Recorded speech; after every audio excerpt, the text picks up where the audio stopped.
Hey, my friends, can you believe it's already Friday and another day to build wins together?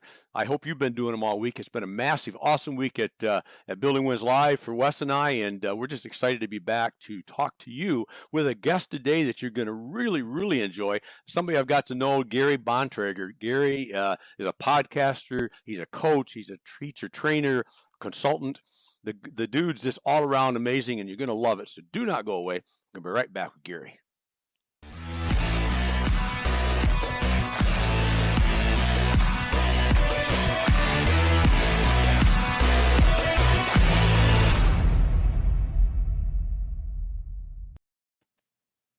Hey, here we are, buddy. Hey, how are you doing today? You know what? It'd be hard to be better. You know, we're here together talking about building wins together. Does it get any better now?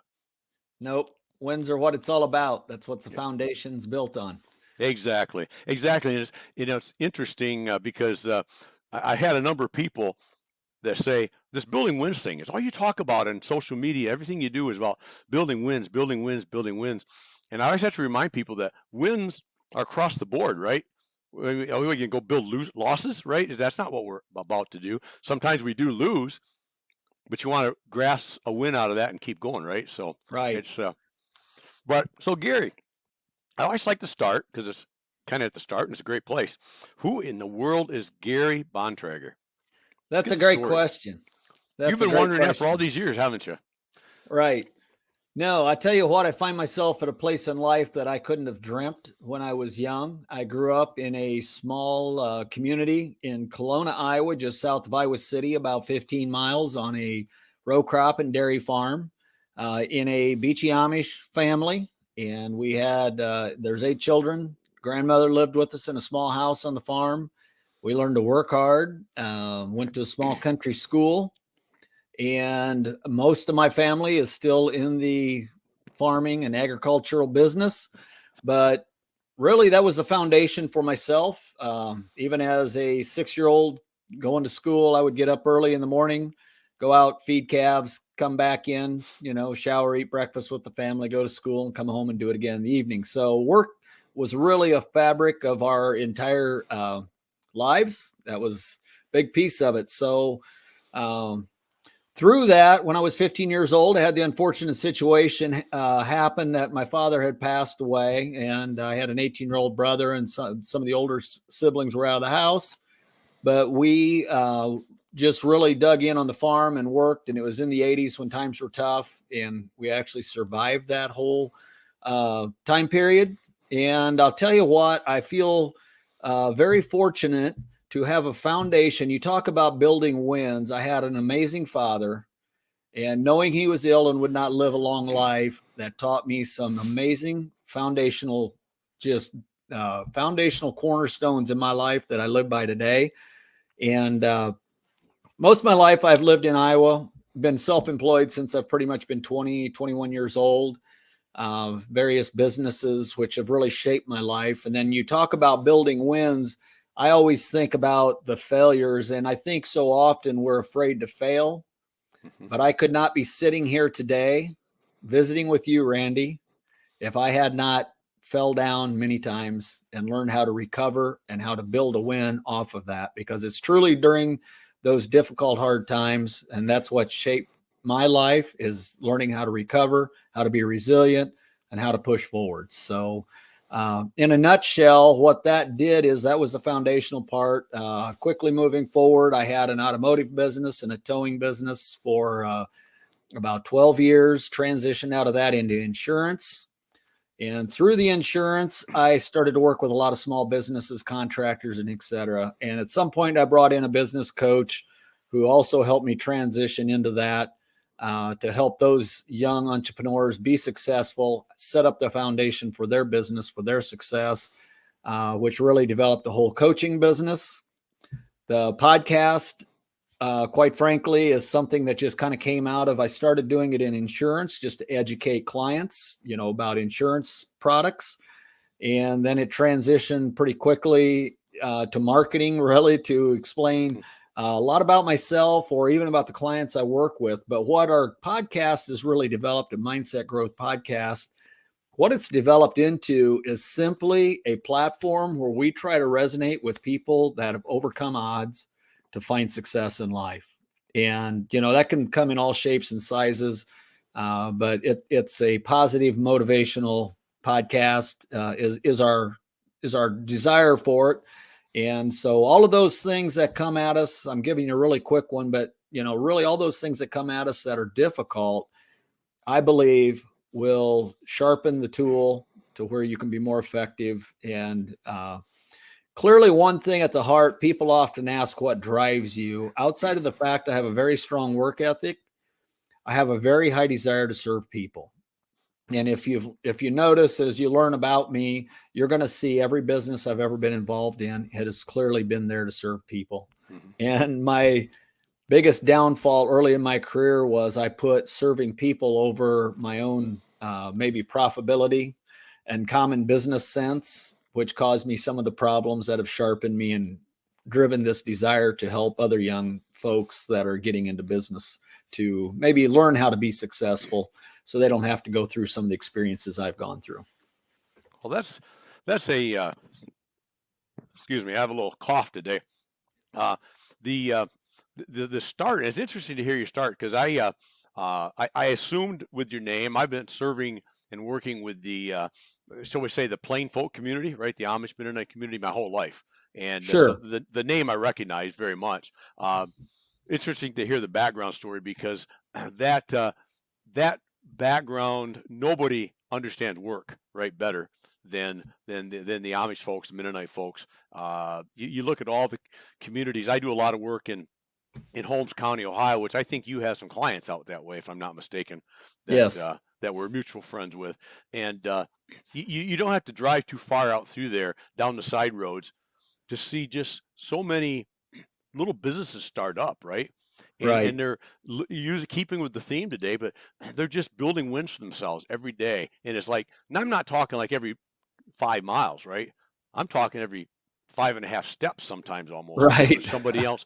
And it's amazing, because it proves a point that I know you and I get. And I think as we do the stuff that we do with this podcast and your podcast, that if we can get people with our guests to understand that you really truly can build wins for you and your family if you just take the steps. And they are steps, right? Wes and I was talking earlier about on another a podcast that we did together, where we interviewed each other, basically.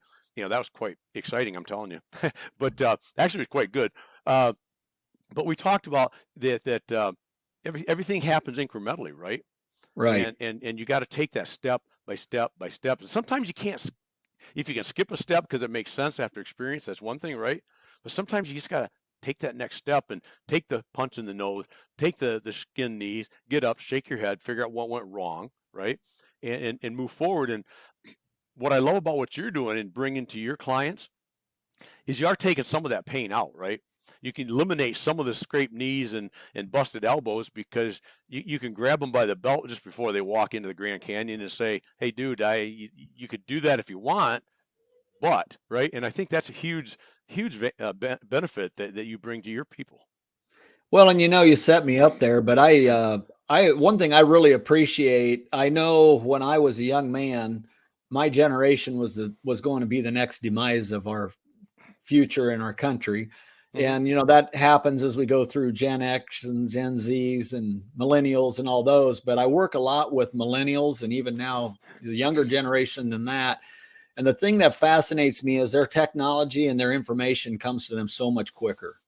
And they will, the thing I admire is they are willing to pay a price right up front to receive information that's going to catapult them forward and up right away, where I think my generation was, we were taught from, you work hard, you just hope it all works out, you learn from your mistakes, but what could maybe take 5 years, those guys can accomplish in a year just because of how they bring information in. So I really think we have a bright future with the workforce that's out there. I understand it's very different than what you and I have seen 20 and 30 and 40 years ago, but there are a lot of positives. Exactly. So are with your consulting, Gary Bontrager Consulting, right? That's your Yes, consulting arm because you do insurance and you do some other things, but the consulting thing's pretty interesting to me. You're involved. You're a John Maxwell coach. Is that correct? I am. Yes. When That's I kind of a looked at big name. That's a big name, buddy. it is, and he was probably one of my early mentors. Zig Ziglar was the first person, and I can kind of give you a quick snapshot. Yeah. Back to your building wins. There was a day about a month or so after I lost my father that I came to a point in my life where I had to choose. In my mind, I had to choose whether I was going to, move on in life or I was going to end it. And it's a Mm, tough place to come to when you're a kid at that age, and especially in that culture. right. But it was just how lonely I was. And I remember that day sitting under that tree, and I talk about this some, so some folks have heard this. I made a decision that day based off of the things my father had taught me to push forward. And even though I felt like I was very undereducated, I felt like there was a calling in my life to do something much bigger than myself. And the commitment I made to that day to myself was that I would learn something new every day and I would be a better person every day than I was the day prior. And so that has kind of been a strong building block for me to push off of as I went forward. So fast forward maybe 5 years, I put myself in a position one day where I was working at a car dealership, and I knew I needed guidance and I didn't know where to go. So I went to buy a book, walked into the bookstore, and I just told the lady, I need a book that's going to teach me how to sell something. And she goes, "What are you trying to sell?" And I said, "Well, today it was a car. I'm in a car dealership." And they pulled me up and she goes, "Well, you mean like self-help?" And I said, "Ma'am, I don't know what self-help is." And she said, "Well, I'll help you." So she took me over, showed me a book. There was two books. The first one she pulled off the shelf was Ziglar on Selling. I have given away so many copies of that book. I've read that book many times. I use very different philosophies today to sell than what was in that book, but it was a life-changing moment. Probably a matter of just several years later, I had the fortunate opportunity to go to a John Maxwell conference, and at that point, he was a pastor and in the church world. But the whole premise that we can learn and better ourselves was so strong that I've followed him a lot throughout the course of my life. Interestingly enough, when I went to become a business coach and was starting to work with clients, I felt like there was somebody I needed to rely on for resources. So I went through that whole process. I am certified disc consultant or a disc trainer through him. We use a lot of his materials. Of course, there's some other materials we've built ourselves now because we work a lot with processes, procedures, structures in a business, and where their group focuses more on maybe positivity and how to grow, mentally and just professionally and things like that, where we also have to help implement business ideas and things like that, just so there's like a flow of how that works within an organization to be efficient. So with that, we use a lot of his materials. Had the fortunate opportunity to, sometimes be in conferences and spend time close to him in a small group. And so there's a lot of people in that organization, but it's been a good one. That's awesome. Yeah, I've watched a lot of stuff by Maxwell. I've read a lot of his books and social media posts and things like that. And the guy's pretty spot on. And you mentioned Zig. I had the pleasure of seeing Zig one time live towards the end of his career. It was in the Detroit area, and I'm glad I went because his son Tom, who's pretty active on social media, Right. and and his sister, I want to say it's Julie, but I could be wrong on that. But they was with him on stage, and he was a little uh, needed a little assistance. Let's say he Right. had some issues, but when we got to the end, and he did that ever famous, and didn't quite all the way down to his knee, but did that, and I will see you at the top. I mean, the place lost his mind. I Right. think I'm screaming like I'm at a U of M football game, right? And Right. because this was like just amazing stuff. And so to talk about, engagement a little bit and meeting people, never did I think after all those years, read everything that Zig did, guru, right? That Right. Wes and I knew Wes, my producer, director, buddy, pal, friend, and sometimes bodyguard, even though he's on a weight loss program. So if we may have to switch that out, I may have to take over. But uh, we had the incredible and humbling opportunity to meet Ben Gay III. And I don't know if you don't follow Ben Gay III, it is an absolute must. As a matter of fact, I'll Really? wait if you want to. Right now, I'll wait if you want. No, go ahead. I'll find Okay, you. but we he long story short is because we could talk about him forever. He's been on the show 4 times. He he won his job as presidency of a large company many years ago. And you know who he beat to win the presidency? You know where I'm Zig? going. Zig. And he and Zig became great friends. He was mentored by Napoleon Hill, uh, Dr. Norman Vincent Peale, Earl Nightingale. And so my point of all that is that by engaging, you just brought up a name that meant a lot to you. And if you engage with people and you engage enough out there, you get so many great, incredible influencers that come into your life, right? And Right. you can't. There's not a dollar amount or anything you can put on the value of the wisdom and the experience and the excitement of knowing those kind of people, right? And what you gain. Oh, absolutely. It's just life changing. It really is. It's I had the fortunate opportunity to see Zig in Des Moines in Des Moines, Iowa, and it was Hmm. probably before you did because he was a little better health yet. And I remember that same move where he gets down on one knee Yeah. and the place goes wild. And it's just interesting, though, the energy that carries. I can't remember a single thing that he said that day, but I do remember how he made me feel and Bingo. the Exactly. motivation. So, Exactly. And isn't that true with most is they may forget, and we all know that does some of the stuff that you and I do, Wes does. We talk about it a lot, but isn't it true that they may not remember what you said, but they'll remember how you made them feel. And that's absolutely. massively important. And it's so Right. easy to forget that wherever you are, whenever you are, whatever you're doing, you want to be on that A game, I guess I'll call it. You want to be on that game of what am I exposing to people? What are people seeing of Gary? What are people seeing of Randy, right? Because you never know when they might go, I met this guy, he's Randy something or other, and I just saw one of his posts and I remember seeing him once at a show and I kind of liked him. You just never know, right? So you can't be on and off on that. You got to be all in all the time at being at building wins, right? Well, quite frankly, that's how we met on social media. Exactly. It was Exactly. just our content overlapped and we attracted attention and had some mutual friends and we've never Yep. physically met, but No. it was just the positivity and the energy. I that's when I think of you, that's what I think of is energy. Well, I have trouble going to sleep at night if that answers your question. Yeah, I But understand that. yeah, you know what I mean. But no, that I was incredibly excited to meet you, and even though I assume going off target slightly, but I assume that you live in Iowa City or thereabouts. Right.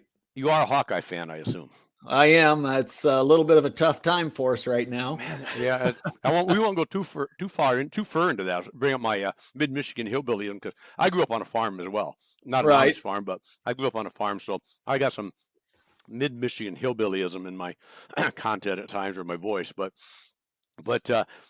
I do want to hear one thing. So you've been to some games at Iowa. Oh yeah. How incredibly cool is whatever you call that, where everybody turns and Waves. waves at the kids in the hospital? Just tell me what that's like, because that's got to be awesome. It is amazing, and it's amazing and how it impacts the community and the families. There was just recently, I crossed paths with somebody who was actually up there for the very first wave. They were in there with their child, and it's heartwarming. It's one of those things that doesn't matter who the opposing team is, Right. everybody loves it, and the Hmm. kids are up there, they love it, and it's just something that's really drawn probably the community together. That you take that little moment of time just to stop everything, and you're going to wave at those children and give them hope and Yep. courage to push forward. I think I think it's so cool, and there's a lot of great traditions, and every university has all their great traditions. But man, that's good. And I remember a few weeks ago when my beloved Michigan Wolverines were there, and I remember our quarterback J.J. McCarthy said, you know, this supersedes all of this other, right? Right, This whole sports thing, and I'm playing major college football, blah blah, big deal, right? right, This is big, right? And right, and he's like, what is he, 22 years old, 21 year old, 20 right. years old? I mean, he gets it, right? And That's incredible to hear a young man say that. You know, he's yep, got a bright future when he understands that his purpose in life is much better, much bigger than just a football. I mean, yeah, there's yeah. a lot more there. There's a lot more there. So awesome. Well, thanks for sharing that. I wondered. That's one of the places I've always wanted to go in football is to come out to Iowa. I've had a goal in life, which I haven't done very well with of accomplishing, uh, is uh, is to go to every Big Ten stadium. Uh, Ah, that would be fun. but but I want to do it when Michigan plays there because Right, I want some skin in the game, so to speak. I mean, right. not that it wouldn't be fun to sit at Wisconsin and watch the jump around and all that, but it'd be more fun if I'm into the game with my team, right? So, Right, but absolutely. I need to set that up. I've been to several, but I haven't been to Iowa. But I'll get there someday. A beautiful Well, little town, I you think make it, you Iowa make City. it. Let me know. I'll show you around and show you I what's interesting. I like it. I'm in. I'm in. So with Gary Bontrager Consulting, what's a day in the life of that look like if I'm a client or a week or a month? What would I expect if I hired you today to help me out? Well, that's a great question, and I like when people ask me that question. Here's really what I look at when I look at coming in and working alongside, because there's a difference between coaching and consulting, and sometimes we do some coaching, sometimes we do some consulting, and they kind of go together at times. But the biggest thing that I tell people is if we come in and work with your business, you're going to get basically a couple advantages. Number one, you're going to get a third party view. Hmm. We often get very ingrained into what's going on around us, and we're kind of have these blinders on and just, we don't really see what's beside us because we're so Right. focused in. So that's the one advantage. You're going to have somebody come in that, I talk a lot with people that take emotion out of your decision making. And we struggle with decisions all the time. Hmm. And I feel like so many times when we're struggling with those, it's like, first thing you know, the person's you start asking questions. They're like, well, but I feel this and I feel that. But if we can take all the emotion out of it and we can look what's black and white on Right. paper, many times we can make a much better decision Right. than we can when we're looking at putting all this other baggage into it. So that's one thing. You're going to have somebody that's going to come in with a diplomatic approach that's going to view it really uninhibited with all the relationships that maybe play into it. Because we get into perpetuation plans, we get into mergers, acquisitions. How do those relationships transition so they can still be wholesome once that transaction has happened and all parties can feel heard and respected? That's one. The other thing that I will often tell people, and we will come in on different levels, of course, too. There's times we start at the top and we work all the way down through the organization. There's times we might come in and just work with the sales team, help establish a sales program, or we might just come in and work with their financials, trying to help them get budgets and those things set up. But what you're doing is bringing in for a fraction of the cost a CEO, if you want. Gotcha. You're bringing somebody in at a high level that you may have, 4 employees working for you. And in this process, there's no way you can hire $150,000 a year salary CEO that's going to come in and look at all that. But you can really and effectively lease one Hmm. and come in for a fraction of the time, and they're going to be able to go down through the numbers, look at your marketing, look at how your handbooks and job descriptions and all the little things businesses typically don't have. And so that's kind of the second benefit. You really can pick up a CEO or somebody in a high level leadership position no company will really afford until they reach certain levels. Those are kind of the main points. The biggest thing too that I see, and I have done exit interviews with employees that have left, and then I've gone back and sit down with the business owner just so the business owner can better understand, what's going on, what's happening, and why did they leave.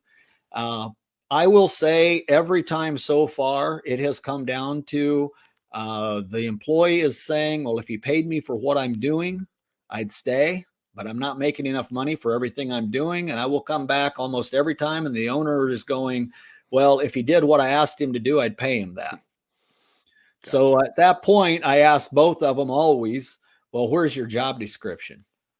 And they always just, that's when it deadpans right there. There is no job description. There is none. So clearly it's a communication issue is the big piece of it.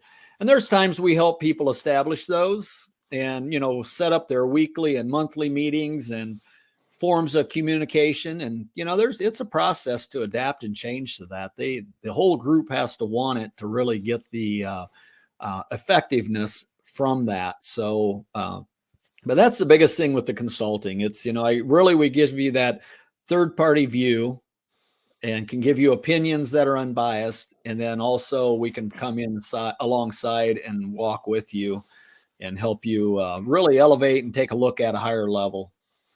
That's an awesome service. And I assume that you do this with combination of in-person and virtual, probably virtual some after an initial set down, I'm sure, but COVID's done a lot more to probably influence our virtual presence than what it ever has. I traveled a lot in the beginning because I was doing all of it.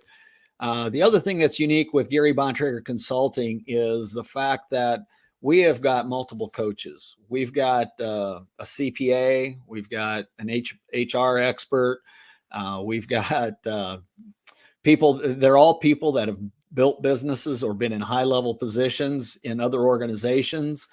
We can kind of come in. There's times we'll sit down, and we just recently had somebody looking at acquiring a piece of ground, and it was going to be could develop into a very high level expansion. So it's going to take a lot of money and calculation. And instead of doing it like they did in the past, just let's build it and see if they come. We need to plan and calculate. And so we could bring, I think we had 3 of us from our organization on that call, going through different steps and processes and what to look for and how to set this up. And so I think one thing we offer a lot of times over certain organizations are that we can actually bring in experts in a certain field. You may be assigned one coach, but if it falls in under somebody else has a little more expertise, the messages fly back and forth in our chat rooms all the times, like, hey, can you step on a call with me, so-and-so day and help me with this? Sure. So, well, that's pretty cool. So if I'm understanding, I think I am, they can be all encompassing, or they can a la carte it if they want to. Work just with the sales team for now, or just the financials, or just operations, or we want the full Monty, if you will, right? It's up to where their weaknesses are, what they think they need, and I suppose budget too, obviously. Right. Yeah, and we will, and we're coming right into the time of year. It really kicks off after the first year primarily, but we have about 3 to 4 months that we do a lot of then team building events as well. And it might be 2 to 3 of us come into a certain company and they have their whole organization in for, half a day. And we do little workshops with them. We've got some leadership games we put them through, work through maybe personalities, how they relate, how departments relate, things like that. So we do some interactive things. A lot more happens. It just depends on the package and what they want to spend and how invested they want to get on what we offer. But right, exactly. That's awesome. So kind of one of my last subjects, I think, is that I wanted to touch base with is, obviously we're on a podcast here together. You have a podcast that we talked about mindset growth, I believe. Right. You honored me to be on a few weeks ago, which I enjoyed very much. So and you've kind of hit on it earlier, but let's spend a couple minutes for people that maybe are not familiar with podcasts doing these sort of things. What's the value to doing what we're doing right now? What do you see the value is, besides just us sitting here chatting with each other? Right. Here's what's amazing to me. And I think I didn't even understand the value to start with completely. I kind of started out with just a means of communicating maybe some technical information. Mhm. But what I'm seeing that has changed, and it's probably a cultural thing back to when we talk about age groups and demographics a little bit. But what I see the advantage is we live in very busy lifestyles. Mhm. And 20, 30 years ago, I would sit down and watch the 9 o'clock news to find out what was going on around me. Today, I don't know when the last time is I turned the TV on, Right. unless maybe for a ball game or something that I was trying to watch. But I don't watch the news. I'm not here to get crosswise or sideways with anyone, but I don't know how much of it I believe anyway. So Right. you learn to go to trusted choice or trusted sources to get our information is kind of what happens. And it doesn't matter, what our beliefs and views are. That's just how we as humans function. And I know that if I get into, let's say I'm struggling with certain things, whether it's just mental and emotional strength, there's certain people that I go to watch their podcasts to give me great information and great ideas to push forward on that. And so when I look at podcasts, I think what it does is it lets the viewer choose the content he wants to watch, come up with some very practical ideas. And the difference between listening to Gary and Randy right now is these are two guys that we're in the trenches. We're out on the road day in, day out, meeting with people. We're doing what everyone else is doing. We're not going Right. into a studio and then going out and trying to gather information and relay it on to what really works. What we're doing, we're actually everything we teach and preach Mhm. and talk about on here, we're doing it and we've done it. And so I think it's more authentic, and that's what I hear back from my viewers that they listen to it. And it shocked me from some of the folks that listen to it, but they really that's what they're looking for, and it surprises me because I think it's just authentic. Oh, I 100% agree, and I was glad to hear your take on it. I thought that would be your take, but you're right. It is very authentic, and you get like with you and I, like you taught.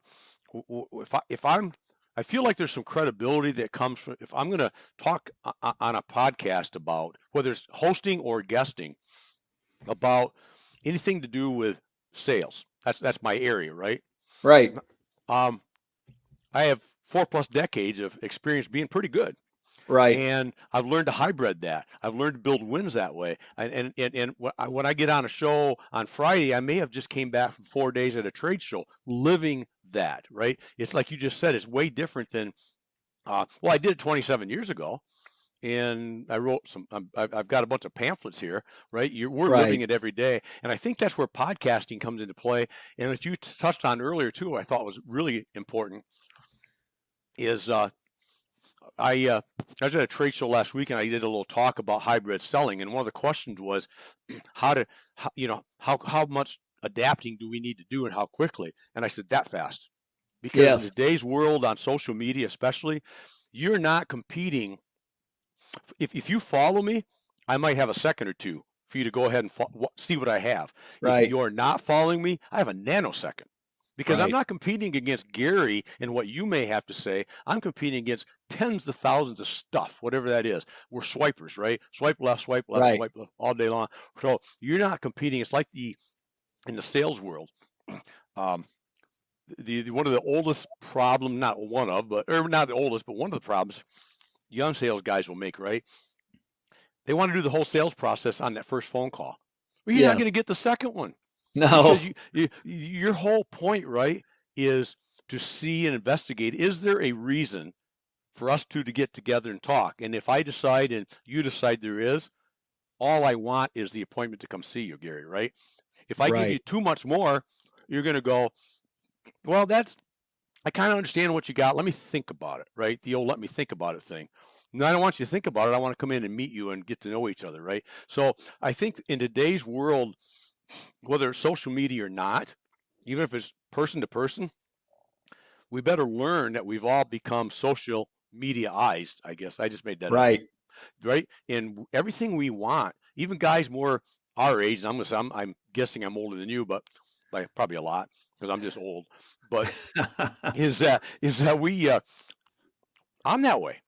Believe me, Right. I am more like a 30-year-old than I am somebody in my 60s. I mean, I want information right now. Yes. I get frustrated if I go to a website and I got to go through too many clicks. It's like, screw you, I'll go to the next one, right? Right. I want it right now. Probably not going to change that, Right. right? No, Because it gets I don't. so. I don't think so. I think there's a couple of things that jump out at me as you're speaking. One, I think I'll just give a sales tip to everybody out there, and I don't care if it's now or it was 40 years ago. People still buy from people, Hmm. and the difference is how much time you have to connect, and how are you going to get in front of that person to connect. And I can just say, when it comes to the social media platform, the only reason that we're sitting here today is because you or I consistently posted content that crossed paths. And all of a sudden, I'm going, why am I seeing this guy, Randy, come across my screen every day? But it was the Hmm. consistency. Right. And it goes back to I have somebody who does, all my social media, and they do it for other folks. And that's the thing they push: consistency all the time. Yep. Because people do it themselves and they'll post 3 times a week, and then they skip 3 weeks, and then they post 4 times a week. And it's just out of sight, out of mind. Hmm. But we cross paths, and the content was relatable and eye catching, and it was quick. So I didn't have to waste much time to get a quick message from you to resonate with that. And the other sales tip, I just guess say when you're doing sales, one thing's number one is be consistent. I don't Right. care what you're doing, you have to be consistent. And number two, ask questions. Right. What I can tell you is, and I ask people that are much older than me that are still in sales, and they go, how do you get somebody to give you the second visit or the second call back or any of those? And it goes right back to what you just said. They are delivering the entire sales speech, trying to close the deal right there on the spot. And if they would just take the time to ask questions, to pique curiosity, and show that they care about that individual genuinely, and they care about the outcome that they have, and develop a relationship. I always believe if somebody gives me 2 minutes to make a connection or build a relationship, I darn well better do it well, because 2 minutes may be the only opportunity I have to connect with that person. Right. Exactly. And then if I am fortunate, I may get 5 minutes again later.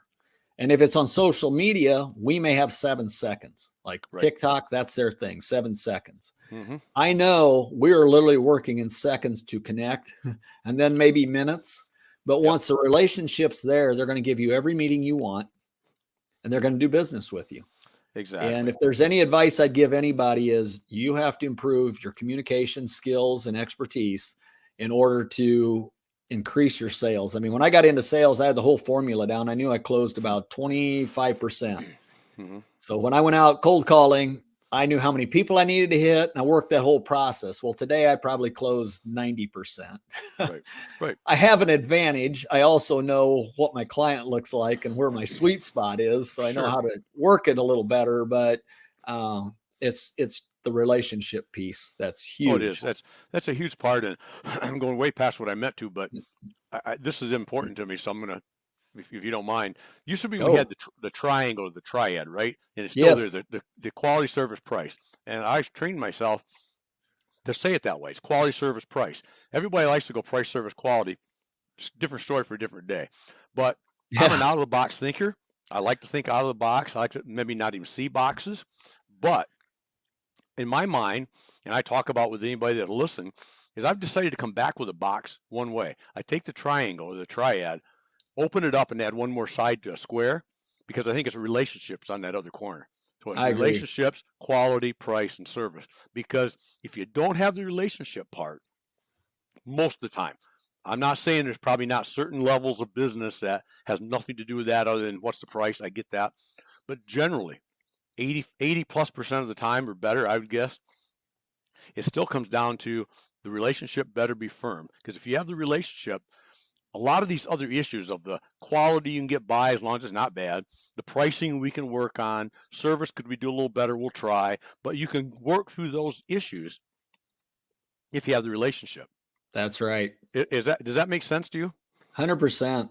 Yeah. I just had a gentleman I work with now for a couple of years last summer call me, and he knew, because he had built the relationship, he was fortunate to be the one of the three that were bidding on the job to know what the other two bids were.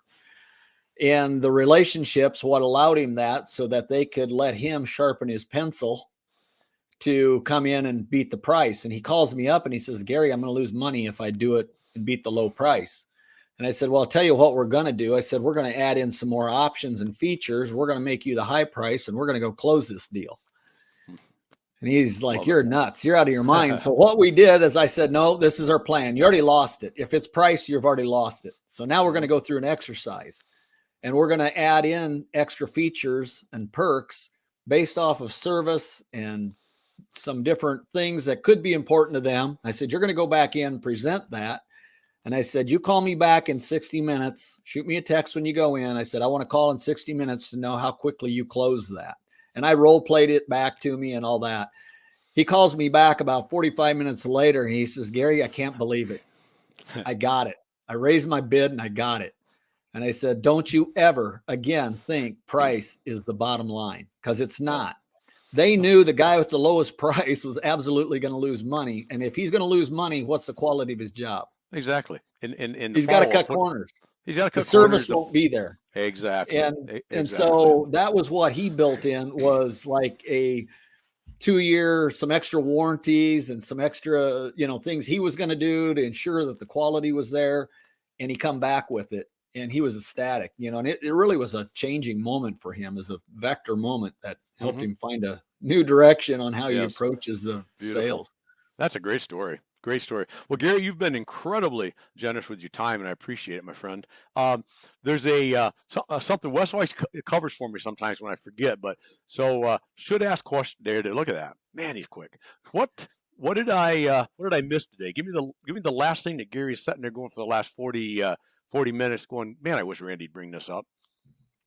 I don't know that it's anything that you've missed, because I've really enjoyed this. The one thing that I will just share, because I now have coaches in my business and in my life, and I have people that I'm accountable to for certain reasons in different areas of my life. I will just say there's tremendous value in accountability, and you don't need to do business with Gary Bontrager Consulting. However, we'd love to be a part of your journey if you're there. But in different areas of where you're at, if there's anything that I would encourage anyone to do, is to put together a vision statement, what they want in their life. And if you can figure out what your end game is in your life, then you can go back and start to build that piece to connect the two. And it's very important. I believe I've got one pass at this deal, and I'd rather come sliding in at the end with a broken leg and busted knuckles. So I know what my vision and my purpose is, and I know it's to serve and help others achieve and reach theirs. And so I don't know if that's a question you missed, but it's something I want the viewers to understand. Perfect. That's what I'm passionate about. And it is very important, if we're going to have success in life, to clearly understand the path that we need to be on, and to have that written out and view it every day. I will encourage everyone, write it out and read it every morning first thing. Love it. Love it. So great way to close then. How do people get a hold of Gary Bontrager Consulting?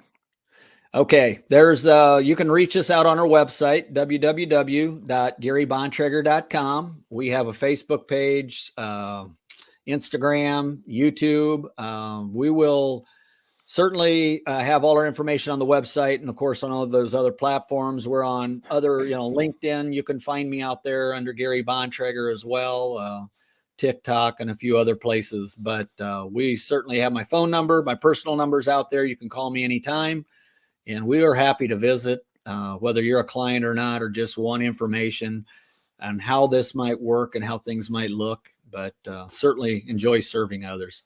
Beautiful. Love it. Gary, I appreciate it, my friend. Well done. Great show. Great chat. Well, thanks, Randy. I appreciate so much you having me on. I think if I leave anybody with anything, appreciate those around you. It's people that make all the difference in this life. Spot on. Absolutely. Cheers, my friend. Thank you. Thank you. Bet. There you go, folks. Gary Bontrager. Gary Bontrager Consulting. If any of that resonated at all, reach out to him. All the little links down below throughout the show. Get a hold of Gary.